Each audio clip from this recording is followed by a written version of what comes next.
Hello everyone and Om Sai Ram. I welcome all of you to yet another fresh episode of Shree Swami Samarth's biography.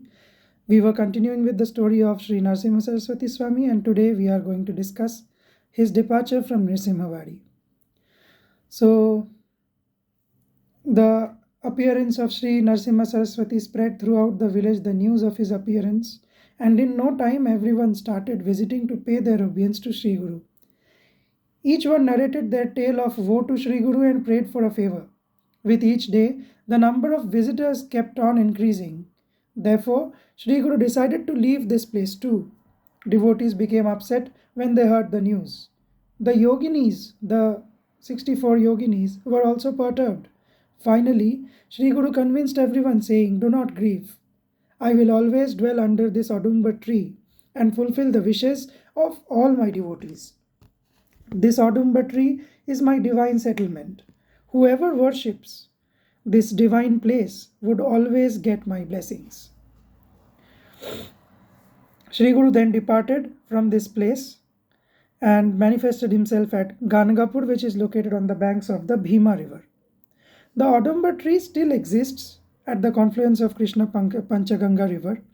Sri Guru's padukas are installed under this tree.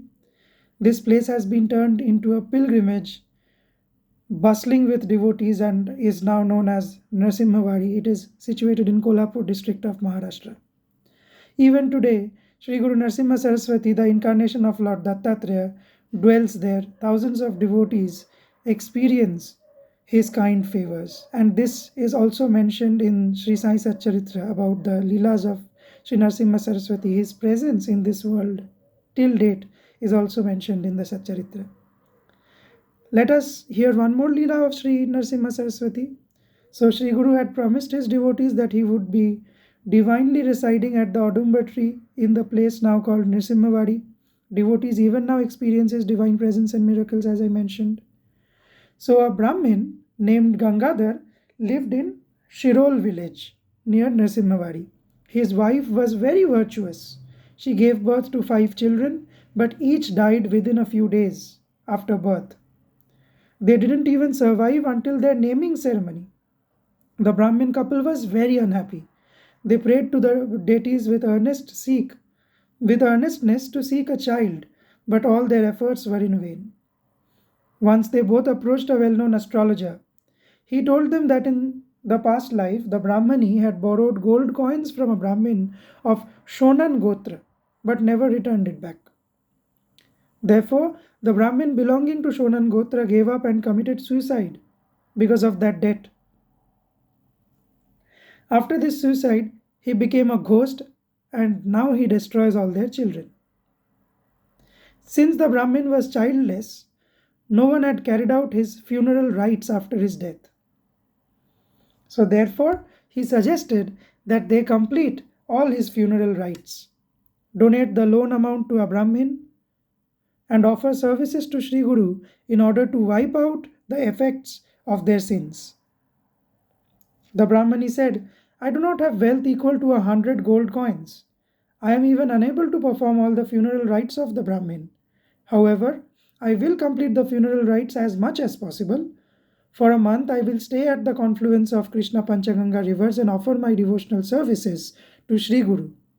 The next week, she reached Nrsimhavadi as promised. Every day she would bath in the Tirth and devotionally worship the padukas of Sri Guru and the Audumbar tree. While carrying out parikrama around the Audumbar tree, she would continuously chant Digambara Digambara Sripad Vallabh Digambara. On the 3rd night, she had a dream with the ghost demanding for his money. He threatened her, "If you don't return my money, I shall eliminate all members of your family." Saying that, the ghost raised a weapon and came to attack her. Fear gripped the Brahmin lady, and she started running towards the Audumbar tree. At that very moment, she saw the compassionate Sri Guru personally standing in front of her. She went and laid herself at the lotus feet of Sri Guru. Sri Guru assured her of protection. He asked the ghost, "Why do you want to kill this poor lady?" The ghost replied, "O Lord, this lady had borrowed 100 gold coins in my past birth. She did not return the money in that birth. I died out of grief and I became a ghost.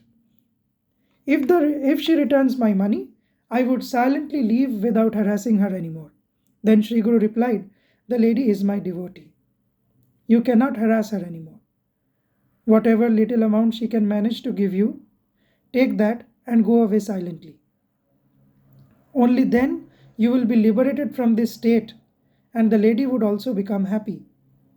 If you get entangled in this web of money, you will never be liberated from this state of being a ghost. The ghost accepted this suggestion. Then Sri Guru told the Brahmin lady, you should perform the Dashapindi funeral rites, the Dashapindi of this ghost. It will not only liberate the ghost from its origin, but it will also make you happy. Take bath, the holy water in the holy water of the Krishna Panchaganga here, and then perform the funeral rites. For 7 days, you bath the Adumba tree with this holy water as well. Then your sins would be washed away.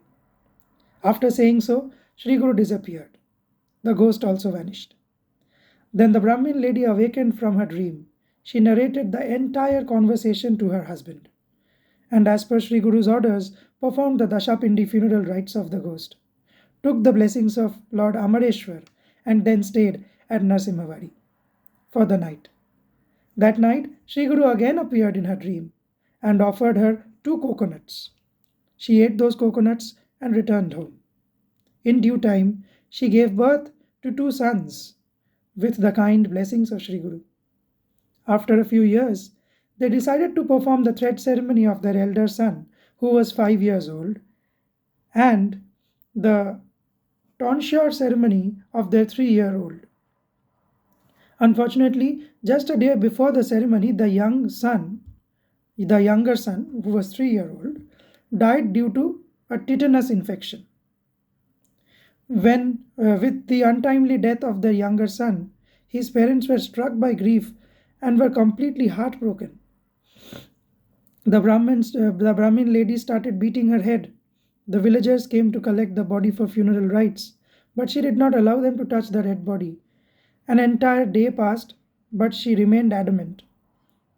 At this time, a celibate boy arrived from nowhere. A brahmachari arrived. He tried his best to convince the Brahmin lady, but in vain. The grief-stricken mother could not grasp the higher principles of the Vedas. The lady said, I do not want to listen to anybody.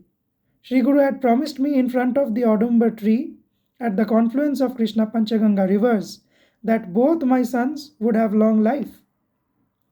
Then the celibate boy, who was none other than Sri Guru himself in that form, said, if your devotion is really true, then Sri Guru himself would show you the right path. You should go back to that Audumbar tree. Accordingly, the Brahmin lady took her dead son to the Audumbar tree. She laid down the dead body of the son in front of the padukas of Sri Guru, and then, in an afflicted tone, started chanting loudly the name of Sri Guru for help. In that state of grief, she dozed off and had a dream. In the dream, Lord Narasimha Saraswati appeared before her and said, my words were true. Do not blame me. As per your son's fate, he had to live up to 100 years. However, in your fate, there is separation from your son. But I shall wipe out this aspect of your fate and make your son alive. After saying so, he puffed out holy ash from his mouth. Soon the lady woke up from her slumber and, to her surprise, saw her son crying. There was happiness all over. The villagers gathered and bowed before the padukas with great devotion. Then they gave holy bath to the padukas as well. And they also did the abhishek of the Audumbar tree and worshipped the same with great devotion. They all offered their prayers to Lord Narasimha Saraswati for pardoning them and sang in praise of the Lord. Everyone realized that even after his departure from this place, he still divinely manifests there. If anyone worships him with true devotion, Sri Guru certainly changes the fate of that person for the better.